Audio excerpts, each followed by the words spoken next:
70 ماؤں سے زیادہ پیار کرنے والا رب، اس سے نہیں معافی مانگیں گے تو کس کی دہلیز پہ جائیں گے؟ تو آئیے اس کے حضور آج کی رات معافی مانگیں۔ گناہوں سے معافی مانگنے والا ایسا ہوتا ہے جس طرح اس نے گناہ کیا ہوا ہی نہیں ہے۔ التائب من الذنب کمن لا ذنب لہ، گناہ سے توبہ کرنے والا ایسے ہوتا ہے جس طرح اس نے گناہ کیا ہوا ہی نہیں۔ اور جو اللہ سے ڈر کے گناہ چھوڑ دے، اللہ اکبر۔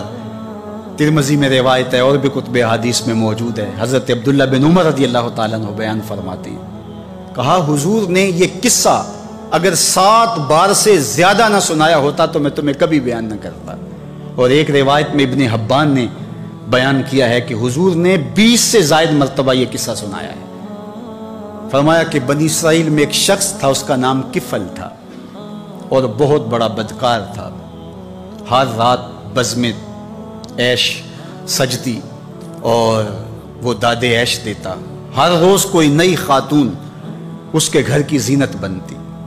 ایک دن ایک خاتون کو 60 دینار دے کے وہ اپنے گھر لے آیا۔ جب بدی پہ آمادہ ہو گیا تو اس خاتون کا وجود کانپنے لگا، اس کا بدن تھر تھرانے لگا۔ کفل نے کہا کہ کیا ماجرا ہے؟ اس نے کہا کفل، ضرورت مجھے تیری دہلیز پہ لے آئی ہے، میں کوئی بدکار خاتون نہیں ہوں لیکن ضرورت مجھے تیری چوکھٹ پہ لے آئی ہے۔ بس دل کی اتھاہ گہرائیوں سے نکلے ہوئے جملے تھے، دل کی اتھاہ گہرائیوں میں اتر گئے۔ کفل پیچھے ہٹ گیا۔ میرے اور آپ کے آقا و مولا فرماتے ہیں کہ کفل کا اسی رات انتقال ہو گیا۔ لوگ جب صبح گئے تو کفل کے دروازے پہ لکھا ہوا تھا ان اللہ قد غفر لکفل، اللہ نے کفل کو معاف کر دیا، اللہ نے اس کی بخشش اور مغفرت فرما دی۔ گناہ کو ترک کرنے والا، ارادے سے باز آ جانے والا اللہ کو کتنا محبوب ہوتا ہے۔ میرے اور آپ کے آقا و مولا نے فرمایا وَرَجُلٌ دَعَتْهُ اِمْرَةٌ ذَاتُ مَنْصِبٍ وَجَمَالٍ فَقَالَ إِنِّي أَخَافُ اللَّهَ، وہ شخص جس کو کسی خاتون نے دعوت گناہ دی، یا خاتون ہے اس کو مرد نے دعوت گناہ دی، اور اس نے کیا کہا؟ انی اخاف اللہ، میں اللہ سے ڈرتا ہوں، یا خاتون نے کہا میں اللہ سے ڈرتی ہوں۔ تو میرے اور آپ کے آقا و مولا فرماتے ہیں قیامت کے دن جب کوئی سایہ نہیں ہوگا، اللہ اس کو اپنے عرش کا ٹھنڈا سایہ عطا فرمائے گا۔ کتنی بڑی بات ہے، حشر کے دن اللہ کی رحمتوں کے سائبان تلے ہوگا۔ تو ہمارے رب کا ہم سے تقاضا ہے کہ ہم تقوی کی دولت سے مالا مال ہو۔ وہ چاہتا ہے کہ ہم متقی ہو جائیں۔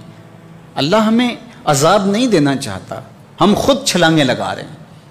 قرآن مجید میں کتنا خوبصورت اسلوب ہے، ذرا دیکھیے۔ ما یفعل اللہ بعذابکم، اللہ فرماتا ہے اللہ تمہیں عذاب دے کے کیا کرے گا؟ وہ نہیں چاہتا کہ تمہیں عذاب میں مبتلا کرے، تم خود چھلانگیں لگا رہے ہو، تم خود دوزخ میں اترنے کی کوشش کر رہے ہو۔ اس کی رحمتیں تمہیں بہانے دیتی ہیں کہ آ جاؤ، اس کی رحمت کا در کھلا ہے، کشادہ ہے در رحمت۔ جتنے بھی پاپ کمائے جرم کیے اس کی دہلیز پہ آ جاؤ۔ وہ یہ نہیں دیکھے گا اس نے جرم کتنے کیے، وہ یہ دیکھے گا میری دہلیز پہ آ گیا، وہ پچھلے سارے گناہ معاف کر دے گا۔ یا ایھا الذین آمنوا اتقوا اللہ، اے ایمان والو اللہ سے ڈر جاؤ۔ وَلْتَنْظُرْ نَفْسٌ مَّا قَدَّمَتْ لِغَدٍ، اور ہر جان یہ دیکھے اس نے آنے والے کل کے لیے آگے کیا بھیجا ہے۔ حضور علیہ السلام نے ارشاد فرمایا، حضرت ابو ہریرہ رضی اللہ تعالیٰ عنہ سے مروی ہے کہ جب کوئی شخص فوت ہوتا ہے تو لوگ کہتے ہیں اس نے پیچھے کیا چھوڑا، فرشتے کہتے ہیں اس نے آگے کیا بھیجا۔ لوگ تو حساب کرتے ہیں نا، کتنی فیکٹریاں چھوڑی، کتنا بینک بیلنس، کتنی جائیداد، کتنے مربع، کتنی زمینیں، لیکن فرشتے کہتے ہیں اس نے آگے کیا بھیجا۔ حضرت سیدنا عمر رضی اللہ تعالیٰ عنہ بولے حاسبوا قبل ان تحاسبوا وزنوا قبل ان توزنوا، اپنا حساب کرو اس سے قبل کہ تمہارا حساب کیا جائے۔ اپنے اعمال خود تول لو، کہیں میزان پہ جا کے پریشانی نہ ہو۔ عمرے سے حج سے جب واپس آتے ہیں تو جب آخری دن ہوتا ہے تو ہر بندہ اپنا سامان تول رہا ہوتا ہے، کیوں میاں؟ ایئرپورٹ پہ پریشانی نہ ہو۔ حالانکہ اگر 2 3 4 کلو بڑھ بھی گیا تو وہ ویسے بھی گزرنے دیتے ہیں، یا چند ریال دیں گے تو آپ گزر جائیں گے، لیکن اس کے باوجود چند لمحوں کی پریشانی سے بچنے کے لیے بار بار اپنا سامان توڑ رہے ہوتے ہیں کہ وہاں جا کے پریشانی نہ ہو۔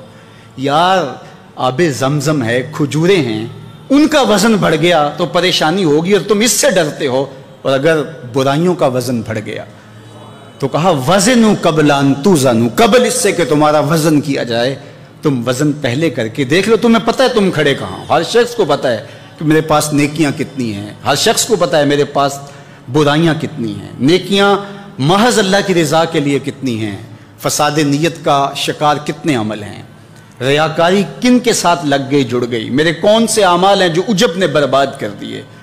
ہر بندے کو پتہ ہے کہ میں کہاں کھڑا ہوں، اپنے عمل کا اسے محاسبہ کرنا چاہیے. وَلْتَنْظُرْ نَفْسٌ مَا قَدَّمَتْ لِغَدٍ، ہر جان دیکھے اس نے آنے والے کل کے لیے آگے کیا بھیجا ہے. یہاں تو دیکھتے ہو کہ پیچھے کیا چھوڑا ہے، لیکن آگے کیا بھیجا ہے. آج اگر تم نہیں سوچو گے تو ایک دن آئے گا. عَلِمَتْ نَفْسٌ مَا قَدَّمَتْ وَأَخَّرَتْ، اللہ تعالیٰ ارشاد فرماتا ہے کہ ایک وقت آئے گا کہ ہر جان دیکھ لے گی کہ اس نے آگے کیا بھیجا اور اس نے پیچھے کیا چھوڑا. ہر چیز تشت ازبام ہو جائے گی. وَحُصِّلَ مَا فِي الصُّدُورِ، سینوں کے اندر چھپے ہوئے راز بھی باہر آ جائیں گے. جب سینوں کی چھپی چیزیں بھی تشت ازبام ہو جائیں گی تو باقی کیا بچے گا؟ تو کتنا سخت دن ہوگا. تو اس دن کی آج تیاری کرنا ہوگی. ہمیں بتایا گیا ہے تو بوگے کل کاٹ لو گے. گندم از گندم بروئے جو سے جو، جو بوگے وہی کاٹ لو. گندم بوگے تو گندم کاٹ لو گے، جو بوگے تو جو کاٹ لو گے. یہ دنیا دار العمل ہے جہاں جو کرو گے کل قیامت کے دن اس کی جزا یا اس کی سزا تمہیں دیکھنا ہوگی. اور قیامت کے دن جب نامہ اعمال ہاتھ میں دیا جائے گا بندہ حیرت زدہ ہوگا، آنکھیں پھٹی کی پھٹی رہ جائے گی. ما لہذا الکتاب لا یغادر صغیرۃ ولا کبیرۃ الا احصاها، ہاں اس کتاب کو کیا ہو گیا، اس نے چھوٹی بڑی کوئی بات نہیں چھوڑی، سب کچھ لکھ دیا. لیکن پھر پچھتاوے کا کیا فائدہ؟ آج کا پچھتاوا کل کی بہتری کا ضامن بن جاتا ہے، لیکن کل کا پچھتاوا سوائے حسرت بڑھانے کے، دکھ اور اذیت بڑھانے کے اور کچھ نہیں ہوگا. اس لیے آج میں اور آپ دیکھیں کہ ہم کھڑے کہاں ہیں. توبہ کا در کھلا ہے، سورج ابھی مغرب سے طلوع نہیں ہوا، اللہ کی رحمتیں برس رہی ہیں، ماہ سیام جیسے مہینے دستیاب ہیں، لیلۃ القدر جیسی راتیں میسر ہیں. اٹھے ہوئے ہاتھ وہ موڑتا نہیں، خالی نہیں پھیرتا. ان ربکم حیی کریم یستحیی من عبدہ اذا رفع یدیہ الیہ ان یردہما صفرا، تمہارا رب حیا کرنے والا سخی کریم ہے. بندے جب اس کے سامنے ہاتھ پھیلا کے دعا مانگتے ہیں اللہ فرماتا ہے مجھے شرم آتی ہے ان کے اٹھے ہوئے ہاتھ خالی کیسے موڑوں. جب میرے سے ہی مانگا ہے تو میں نے بھی نہ دیا تو کس در پہ جائیں گے. تو اس کی دہلیز، اس کا در، اس کی چوکھٹ نہ چھوڑنا اور آج غور کرنا کہ ہم کھڑے کہاں ہیں. رومی علیہ الرحمہ نے اس مثال کو، اس حقیقت کو ایک مثال سے سمجھایا. کہتے ہیں کوئی جزیرہ تھا، وہاں کا سیاسی نظم یہ تھا کہ سال کی آخری تاریخ کو جو ان کا موجودہ بادشاہ ہوتا اس کو جنگل میں چھوڑتے اور نیا بادشاہ لینے کے لیے وہ ساحل پہ آ جاتے. جو پہلا شخص ساحل پہ اترتا اس کو اپنا حکمران مان لیتے.